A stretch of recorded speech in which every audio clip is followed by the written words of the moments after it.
हो एकदम लागली नगिनिया रे अंग्रेजी मॉडल बा।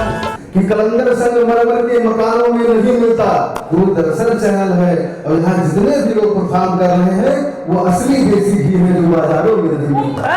हमारे सरवा के बहिनिया रे अंग्रेजी मॉडल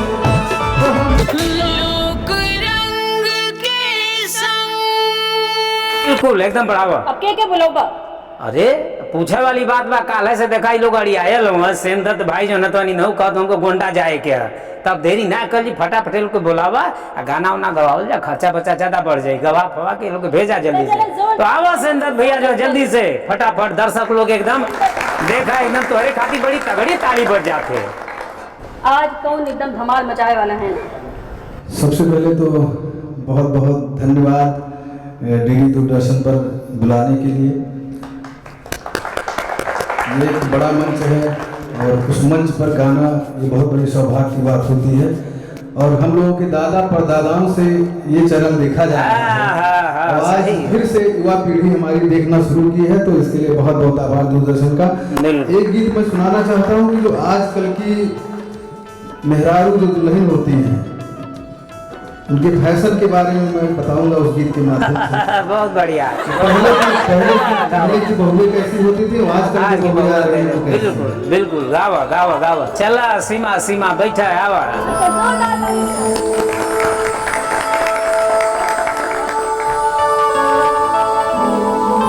गीत के भाव आ कि हमारी नई नई वो हमारी नई नई दुल्हनिया रे अंग्रेजी मॉडल बा। वो हमारी नई नई दुल्हनिया रे अंग्रेजी मॉडल बा। अंग्रेजी मॉडल बा, वो अंग्रेजी मॉडल बा। अंग्रेजी मॉडल बा जी, अंग्रेजी मॉडल बा। हमारी नई नई दुल्हनिया रे अंग्रेजी मॉडल बा। वो हमारे सरवा के बहिनिया रे अंग्रेजी मॉडल बा।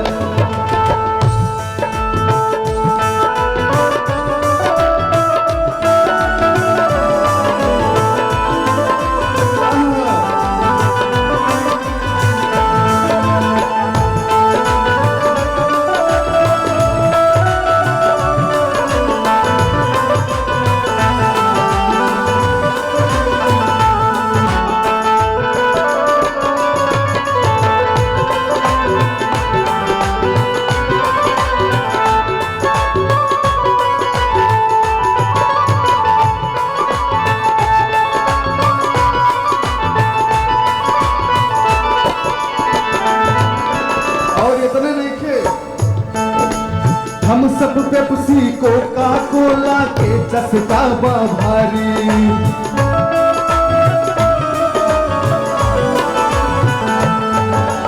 हम सब पेप्सी कोका कोला के चस्का बा भारी। हर घर के खाना छोड़ के मैगी रोज मंगावे उधारी। घर के खाना छोड़ के मैगी रोज मंगावे उधारी। गजबे नखरीली दिल जलिया रे अंग्रेजी मॉडल बा। वो हमारी नई नई दुल्हनिया रे अंग्रेजी मॉडल बा। अंग्रेजी मॉडल बा जी, अंग्रेजी मॉडल बा। अंग्रेजी मॉडल बा, हो अंग्रेजी मॉडल बा। हमारे सरवा के बहिनिया रे अंग्रेजी मॉडल बा। तो हमारे सरवा के बहिनिया रे अंग्रेजी मॉडल बा।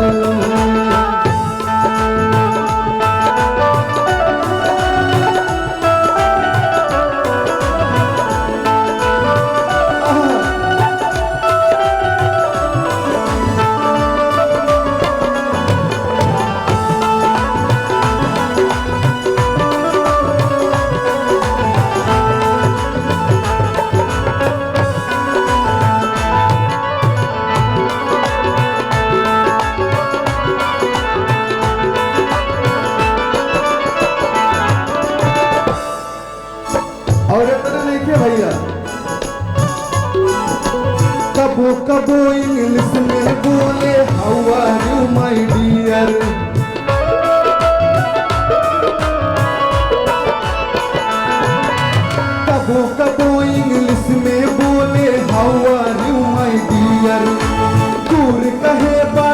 सैया जी आवा कम टू हियर, दूर कहे सैया जी बाटा आवा कम टू हियर। गजबे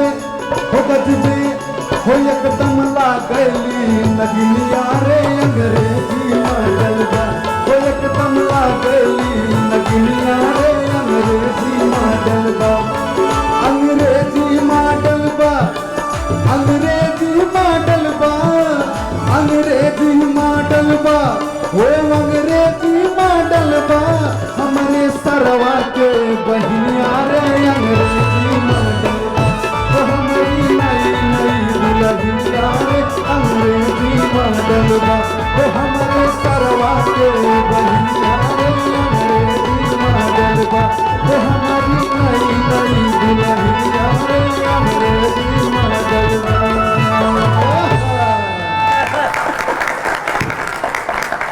का हो देख लो सेन दत्त जी, हम कहली ना कि एकदम देखा अलग है कुछ करी है। मजा आयल कि ना भैया लोग बतावा ईमानदारी से हल्ला बचा के। हमरे अंग्रेजी मॉडल बा सेन जी के दुल्हनिया का कौन सा मॉडल बा? ले गाँव के पीछे पड़ जाली आओ भैया, धीरे धीरे देख करके वो बेचारी मॉडल होती जा रही है। आप सभी के लिए कहना चाहूंगा क्योंकि आप लोग ही पसंद करते हैं तो हम लोग आज यहाँ हैं। हाँ सही। इस चैनल के लिए भी दो लाइन है कि कलंदर संगमरमर के मकानों में नहीं मिलता, कलंदर संगमरमर के मकानों में नहीं मिलता। ये दूरदर्शन चैनल है और यहाँ जितने भी लोग परफॉर्म कर रहे हैं वो असली देसी घी है जो बाजारों में नहीं मिलता।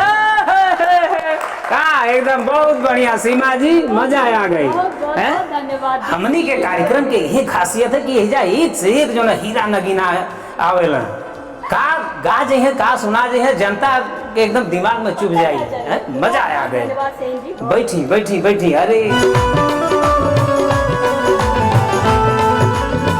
हो एकदम लागली नगिनिया